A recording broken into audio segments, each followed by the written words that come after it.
Hello दोस्तों, कैसे हो सभी। एंड आज है आपकी 6 सितंबर और 6 सितंबर के आपके जितने भी करंट अफेयर के क्वेश्चन बनते हैं वो सारे हम यहाँ पे डिस्कस करेंगे साथियों।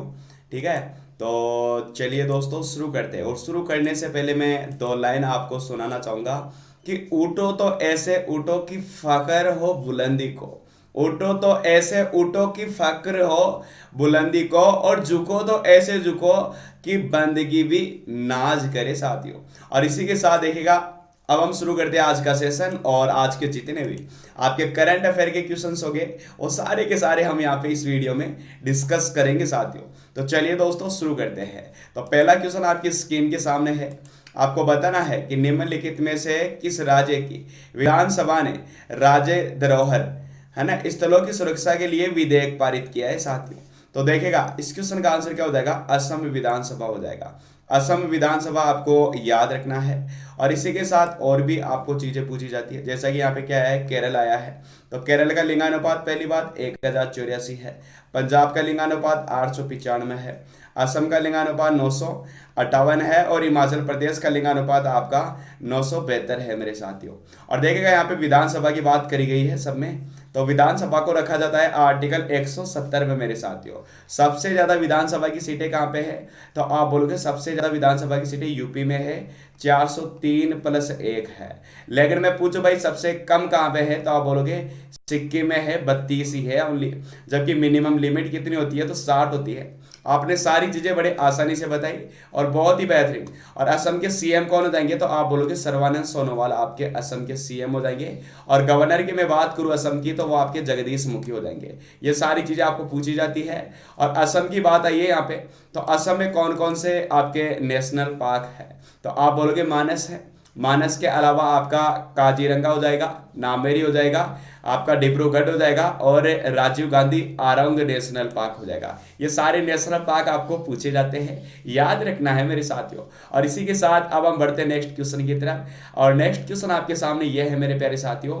आपको बताना है कि society of Indian automobile manufacturers ने किस ऑटोमोबाइल कंपनी है ना के एमडी और सीईओ केनिची आयुकावा को अपना नया प्रेसिडेंट चुना है साथियों। और दोस्तों मुझे यकीन है कि आप सभी का बहुत ही बेहतरीन परफॉर्मेंस होगा। और ये लीजिएगा, एक मिनट में इसकी ये मुझे लग रहा है कि आपको शायद विजिबल नहीं हो रहा होगा, है ना। अब विजिबल हो जाएगा। तो चलिए इस क्वेश्चन का आंसर आप सभी को बताना है, यकीन है कि आपका बेहतरीन परफॉर्मेंस होगा। तो एक मिनट साथियों। हाँ, तो मैं वो क्वेश्चन दोबारा ला रहा हूँ आपकी स्क्रीन के सामने, ये लीजिए, है ना। हाँ, अब आपको बताना है यहाँ पे, एक मिनट थोड़ा सा वेट करना। हाँ, अब सही हो गया है, ठीक है। हाँ, तो अब आपको बताना कि किसे चुना गया है, तो वो आप बोलोगे मारुति सुजुकी। मारुति सुजुकी आपको याद रखना है, पूछा जाता है। और इसी के साथ देखिएगा आप और भी क्वेश्चंस पूछ सकते हैं, इससे रिलेटेड मैं आपको बताऊंगा साथियों, याद रखना है। क्योंकि देखिएगा इस क्वेश्चन का तो आपने आंसर बताया बताया है, लेकिन याद रखना है मेरे साथियों। क्वेश्चन बड़ा अच्छा है कि सियाम की एग्जीक्यूटिव कमेटी देश के ऑटोमोबाइल उद्योग की शीर्ष नियामक है। और आयुकावा वर्ष 2013 से ही मारुति सुजुकी के एमडी और सीईओ है। ये आपको याद रखना था और आपने बताया। और इसी के साथ अब हम बढ़ते हैं नेक्स्ट क्वेश्चन की तरफ। नेक्स्ट क्वेश्चन आपके सामने यह है, आपको बताना है मेरे साथियों कि इंजीनियरिंग सर्विसेज पोर्टफोलियो के विस्तार के उद्देश्य से किस कंपनी ने अमेरिका को आपका कैलिडोस्कोप इनोवेशन का 4.2 करोड़ डॉलर में अधिग्रहण किया है साथियों। यकीन है कि आपका बेहतरीन परफॉर्मेंस होगा। और मैं आपको इस क्वेश्चन का आंसर बताना चाहूंगा कि क्या हो जाएगा मेरे साथियों, इन्फोसिस। इन्फोसिस आपका करेक्ट आंसर हो जाएगा मेरे साथियों। याद रखना है, टीसीएस का full form Tata consultancy service होता है। और फिलहाल इस क्वेश्चन के बारे में भी मैं इतना बताना चाहूंगा कि इस अधिग्रहण की पूरी प्रक्रिया वित्त वर्ष 2021 की दूसरी छमाही में पूरी हो जाएगी साथियों। और इसी के साथ अब हम बढ़ते हैं नेक्स्ट क्वेश्चन की तरफ। नेक्स्ट क्वेश्चन आपके सामने यह है, आपको बताना है कि राष्ट्रपति रामनाथ कोविंद ने शिक्षक दिवस पर देश के कितने अध्यापकों को वर्चुअल समारोह में सम्मानित किया है, तो आप बोलोगे भाई 47। लेकिन यहाँ पे क्या आया है, राष्ट्रपति आया है। और राष्ट्रपति की मैं बात करूं मेरे साथियों, तो राष्ट्रपति का जो जिक्र है वो कौन से आर्टिकल में किया गया है, तो आप बोलोगे राष्ट्रपति का जो जिक्र है वो आर्टिकल कौन से में किया गया है, तो आप सभी बोलोगे कि आर्टिकल, हाँ, तो सभी बता दीजिएगा जितना भी आपको याद हो कि राष्ट्रपति का जो जिक्र है आर्टिकल 52 में किया गया है। कौन से आर्टिकल में? 52 में 52 आर्टिकल में राष्ट्रपति का जिक्र किया गया है। और राष्ट्रपति की जो कार्यपालिका की शक्तियां होती है वह कौन से आर्टिकल में शामिल करी जाती है साथियों? तो आप बोलोगे भाई आर्टिकल 53 में शामिल करी जाती है। 54 में निर्वाचन की प्रक्रिया आती है। आर्टिकल 61 में इम्पीचमेंट आता है। आर्टिकल 60 में शपथ दिलाई जाती है। आर्टिकल 72 में क्या आता है? इनका पेरिडल पावर आता है।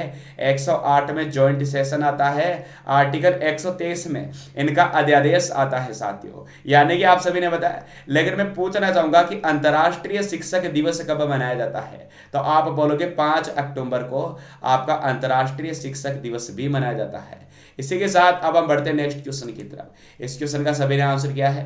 अब क्वेश्चन यह है कि शिक्षा विभाग प्रदेश के सरकारी व गैर सरकारी आपका 1,03,000 स्कूलों के लिए किस मिशन और कैन फाउंडेशन के साथ पहला आपका पायलट प्रोजेक्ट शुरू किया गया है? तो दोस्तों इस क्वेश्चन का तो आंसर आपका क्या हो जाएगा? मिशन ज्ञान हो जाएगा। लेकिन मैं मिशन ज्ञान के बारे में भी थोड़ा सा आपको बताना चाहूंगा साथियों कि इस प्रोजेक्ट से प्रदेश का एक भी विद्यार्थी शिक्षण से वंचित नहीं होगा। और इस प्रोजेक्ट में आपका आरबीएससी और आपका सीबीएसई का 12वीं तक का पाठ्यक्रम ऑडियो वीडियो में रिकॉर्ड होगा साथियों। याद रखना है, पूछा जाता है। और इसी के साथ अब आपके सामने बेहतरीन क्वेश्चन यह है, आपको बताना है कि जम्मू कश्मीर सरकार ने केंद्र शासित प्रदेशों की जैव विविधता दस्तावेजों के लिए मतलब एक कितने जैव विविधता परिषद का गठन किया गया है? तो देखिएगा बड़ा प्यारा क्वेश्चन है। और इस क्वेश्चन का आंसर क्या हो जाएगा? 10 सदस्यीय। कितना हो जाएगा? 10 सदस्यीय। और बात आई है जम्मू कश्मीर की, तो जम्मू कश्मीर का जो लिंगानुपात है वो कितना है? 8:9 है। जम्मू कश्मीर के जो प्रशासक है वो कौन है? मनोज सिन्हा है। अब आप बोलोगे पहले तो जीसी मुर्मू थे, वह कहाँ पे गए? तो मेरे भाई जो पहले अब तो मनोज सिन्हा हो गए और जीसी मुर्मा आपके केग बन गए हैं। केग को कौन से आर्टिकल में रखा जाता है? आर्टिकल 148 में रखा जाता है। अटॉर्नी जनरल को किस आर्टिकल में रखा जाता है? तो आप बोलोगे आर्टिकल 76 में रखा जाता है। और वाकई में सभी प्यारे साथियों का बेहतरीन और एप्रिसिएटेड परफॉर्मेंस। और इसी के साथ अब हम बढ़ते हैं नेक्स्ट क्वेश्चन की तरफ। इस क्वेश्चन का सभी प्यारे साथियों ने आंसर किया है। क्वेश्चन यह है कि आईपीएल के सीजन 13 में सुरेश रैना और किस खिलाड़ी ने निजी कारणों से नाम वापस ले लिया है? तो वो आपका हरभजन सिंह हो जाएगा। लेकिन बात आईपीएल की आई है, तो आईपीएल की शुरुआत हुई थी 2008 से। साथियों याद रखना है इस बार आईपीएल आपका यूएई में होगा। कब से कब तक होगा साथियों? तो आप बोलोगे 19 सितंबर से लेकर 10 नवंबर तक होगा।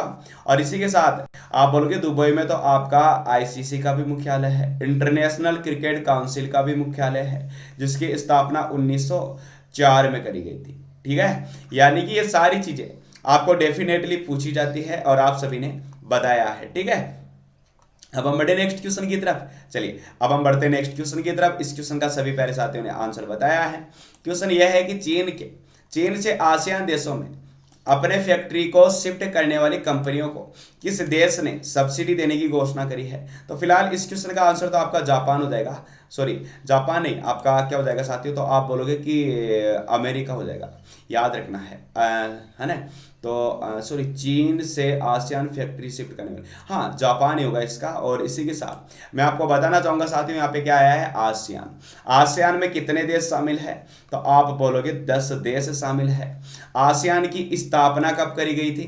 तो आप बोलोगे आसियान की जो स्थापना करी गई थी, याद रखना है मेरे साथियों, कब करी गई थी? 1967 में। कब करी गई थी? मैं लिख देता हूं, 1967 में इसकी स्थापना करी गई थी। पूछा जाता है कि आसियान के जो महासचिव है वह कौन है? तो आप बोलोगे ली लुयोंग मिनह है। ये आपको याद रखना है। और जकार्ता इंडोनेशिया में इसका मुख्यालय आपने बताया ही था। और इसी के साथ यहाँ पे क्या क्या आया है उनके बारे में भी हम जिक्र कर लेते हैं। अमेरिका आया है, अमेरिका के साथ red flag, okay, tiger Trump, वज्र प्रहार, मालाबार संयुक्त सैन्य अभ्यास। ऑस्ट्रेलिया के साथ आपका एयूएस इंडेक्स हुआ है, याद रखना है। जापान के साथ आपका धर्म गार्जियन, सैन्य मैत्री और आपका मालाबार हो जाएगा। और अफ्रीका में कितने देश है जी? तो आप बोलोगे 54 देश है जी। तो वाकई में सभी का बहुत ही एप्रिसिएटेड परफॉर्मेंस। अब आपके सामने क्वेश्चन यह है कि रक्षा मंत्री श्री राजनाथ सिंह ने किस जगह पर आयोजित आपकी SCO CSTO और CIS सदस्य के रक्षा मंत्रियों की संयुक्त बैठक को संबोधित किया है। तो वो आपका क्या हो जाएगा, मास्को हो जाएगा। और इसी के साथ मैं आपको बताना चाहूंगा, यहाँ पे रक्षा मंत्री तो आपने बता दिया, लेकिन मैं पूछ रहा हूं कि हमारे रक्षा वित्त सचिव कौन है, तो आप बोलोगे गार्गी कौल। गार्गी कौल हमारे रक्षा वित्त सचिव है, यह भी पूछा जाता है। और साथ ही साथ मैं आपको पूछ रहा हूं कि ब्रिटेन आया है, ब्रिटेन की राजधानी लंदन है, ब्रिटेन के साथ कौन सा संयुक्त सैन्य अभ्यास अजय वारियर हुआ है। ये सारी चीजें आपको याद रखनी है। अब आपके सामने इससे भी बेहतरीन क्वेश्चन ये है, आपको बताना है मेरे साथियों कि निम्नलिखित में से किस देश की सरकार ने, है ना, हाल ही में कैलेंडर डायरी और त्योहार ग्रीटिंग कार्ड की छपाई पर प्रतिबंध लगा दिया है। तो देखेगा इस क्वेश्चन का आंसर तो आपका क्या हो जाएगा, तो आप बोलोगे अपना प्यारा भारत इस क्वेश्चन का आंसर हो जाएगा। ठीक है, याद रखना है। और इसी के साथ देखिएगा ये क्यों लगाया है, तो देश के मंत्रालय ने सरकारी अंगों को ऐसा सामग्री प्रकाशित करने के लिए डिजिटल साधनों को अपनाने के लिए कहा है, इसलिए। और इसी के साथ देखिएगा अमेरिका के साथ आपका कोपा वगैरह वगैरह बताता है, और यूएस इंडेक्स सूर्य किरण नेपाल के साथ हुआ था। और दोस्तों यदि आपको वीडियो अच्छा लगा हो तो आप वीडियो को लाइक करिएगा, शेयर करिएगा, और यदि आपने चैनल को सब्सक्राइब नहीं किया है तो सब्सक्राइब करिएगा, और यदि ये एप्लीकेशन डाउनलोड नहीं किया है तो आप एप्लीकेशन भी डाउनलोड कर लीजिएगा। थैंक यू सो मच साथियों, जय हिंद जय भारत। अब हम मिलेंगे अगले वीडियो में, ठीक है, धन्यवाद, जय हिंद जय Bharat, take care, love you all, धन्यवाद।